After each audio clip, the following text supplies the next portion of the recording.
पुनर्मिलन, एक नई शुरुआत, आर्थिक के शब्दों ने आव्या के दिल में हलचल मचा दी। क्या सच में यह प्रेम कहानी अब मुकम्मल होने वाली थी? उन्होंने इंडिया गेट के पास एक बेंच पर बैठकर लंबी बातें की।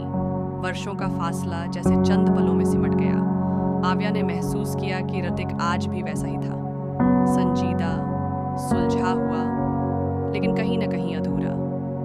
इतने सालों तक तुमने शादी क्यों नहीं की? आव्या ने धीरे से पूछा।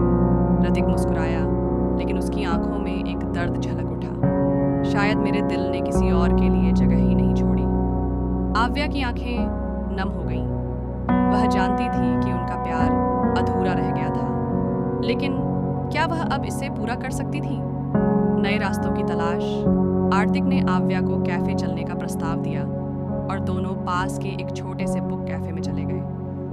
वहां की शांति और किताबों की खुशबू ने माहौल को और भी भावुक बना दिया। क्या तुम अब भी लिखती हो? ऋतिक ने पूछा। हाँ, लेकिन अब कहानियां खुशहाल नहीं होती, आव्या ने हल्के से हंसते हुए कहा। तो फिर हमें तुम्हारी कहानियों को एक नई शुरुआत देनी होगी, आर्थिक ने मुस्कुराते हुए कहा। इस बार हम अपनी कहानी खुद लिखेंगे, बिना किसी अधूरे पन्ने के। प्यार का दूसरा मौका समय बीतता गया। आव्या और ऋतिक की मुलाकातें बढ़ने लगीं। वे एक दूसरे के साथ फिर से वही अपनापन महसूस करने लगे। एक दिन आर्थिक ने आव्या को उसी कॉलेज के पास बुलाया जहां उनकी प्रेम कहानी शुरू हुई थी। वहां पहुंचकर उसने आव्या की ओर एक छोटा सा डायरी बढ़ाई। ये क्या है? आव्या ने चौंक कर पूछा। हमारी नई कहानी की पहली पंक्ति, ऋतिक ने मुस्कुराते हुए कहा। आव्या ने डायरी खोली। उसमें लिखा था, कुछ प्रेम कहानियां कभी खत्म नहीं होती, वे बस एक सही मोड़ का इंतजार करती हैं। आव्या ने ऋतिक की ओर देखा।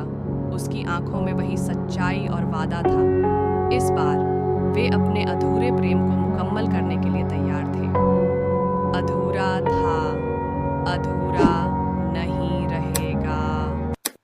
कभी जो कहानी अधूरी रह गई थी, वह अब नए पन्नों के साथ फिर से लिखी जा रही थी।